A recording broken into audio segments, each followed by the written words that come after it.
Hey guys, today I'm going to be doing something really special. I'm going to be going through some of the questions that you asked me in my stories, and I'm going to be answering them. And there were some really great questions in there that'll help you with your relationships, help you with your personal life, and help you to kind of relate to some people around you who may be struggling with the same things. So without further ado, let's go into it right now and answer some of these juicy questions. The first question is this: how do I get her to chase me? If you want to get a woman to chase you as a man, it's very simple. You need to not chase her. First of all, if you want to get a woman to chase you, what you need to do is focus on building yourself. If you are a man who has finances, if you're a man who has direction in his life, which means you know the career path you're taking, you know where you're going in life, you know what you want for yourself, and if you're not constantly putting all of your attention on her, which doesn't mean you have to ignore her, but it just means that you have to stop making her the center of your life, she will end up chasing you. And I'll tell you exactly why. Women see that as a valuable man. Women see that as an attractive man because it shows that you have options. If you're a man who's chasing her, she's going to assume that she's the only option that you have, and women don't want that. Women want you to have options because it shows you to be valuable. It shows that you are someone that is trustworthy, and it shows that you're someone that she could find safety in. So build yourself, work on yourself, make her important, but do not make her the center of your life, especially if you want her to chase you. Don't give her all of your time and attention. Put your time and attention into building your life, building your career, building your body, hitting the gym. And let me tell you something else. The more you work on yourself, the more options you will have, and the better of a woman you'll be able to find for yourself. But a good woman will never come for free, and you'll never be able to find the best possible woman ever if you are not the best possible man ever. The next question is this: why is physical touch so important in relationships? Well, usually for men especially, physical touch is their way of receiving and giving love. For men especially, physical touch is usually a very big factor that a lot of women actually don't really understand, because a lot of women don't need the physical intimacy as much as maybe words of affirmation, or maybe support, or maybe receiving gifts. But for men, physical touch very oftentimes is a make or break in a relationship. And I think if you're a man and you enter a relationship with a woman, you should make this very clear to her.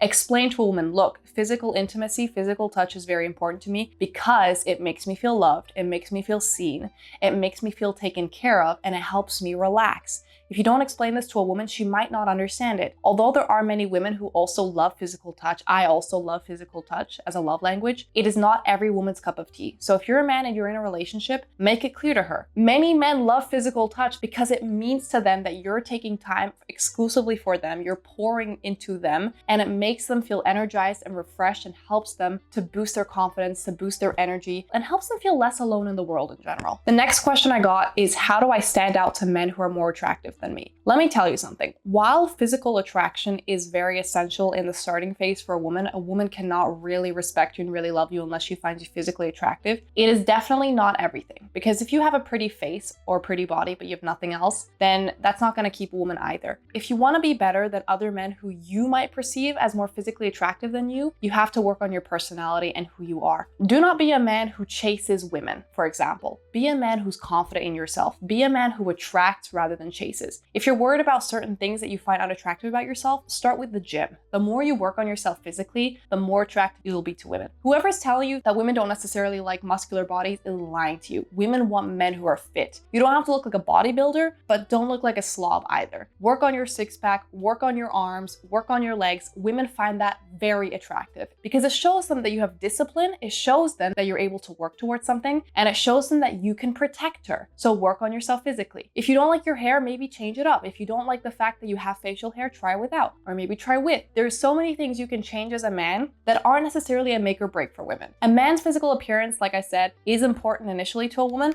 but it's not the most important thing. Working on your personality, working on how you talk, how you walk, how you present yourself is equally as important, because if you're attractive, but you can't hold a conversation, you can't hold eye contact, you get nervous, you can't pace yourself when you're talking, that's gonna be just as awkward for any woman as it would be for you. The next question is, please tell me how I can build my self-confidence. Okay, I'm gonna tell you how to build your confidence. And it starts like this. Most of us are not naturally confident. I am not naturally confident either. But you know what I did? I faked it until I made it. And that is exactly what you should do too. Confidence is a skill. It's not something you're born with. It's not something that someone else can do better than you if you both practice at it. It's something that really comes with time, with age oftentimes, and with practice. But the more that you work at it, the more that you try to be confident, and the less that you let people especially hold you back from practicing and from becoming better, the better you will feel about yourself. But confidence is something that is really built, which means when you go out and you approach people, at first you might feel really self-conscious, you might feel really bad about yourself, but if you've done it 100 times, you know that you will naturally feel more confident about yourself. You know that it'll be easier for you to do it because you've done it before, you know how it works.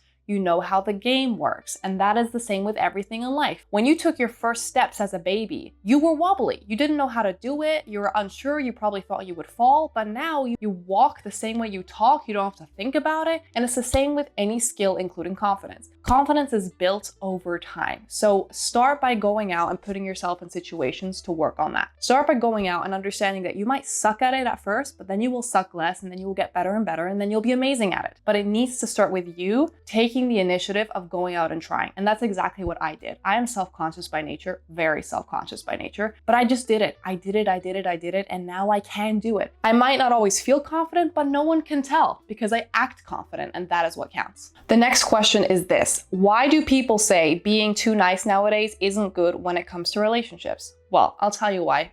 For men specifically. Women don't like the definition of a nice guy, but a nice guy is not a guy who is kind. All women want to be with a kind man. That is just scientifically, psychologically proven. You can look it up. Women want a kind man, but a nice guy is not a kind guy, okay? A nice guy is basically a doormat. A nice guy is a guy who lets go of all of his boundaries, who lets go of all of his wishes, all of his desires to try and make the woman happy while neglecting himself, thinking that that will keep her. It won't. It will never keep a woman. You neglecting yourself and letting her do a bunch of things that you're not actually cool with and letting her get her way all of the time and not setting your boundaries and saying, look, I would love to go out with you tonight, but I have to work, but I have to study. Or look, I would love to take you out this weekend, but I'm working on my business, so I'll take you out next weekend instead. I understand that you want this, but I know that this is better for us, so we're going to do this instead. Set your boundaries as a man. Be decisive, become someone she respects. Don't always let go of what you want for her because she will never respect you if that's what you do.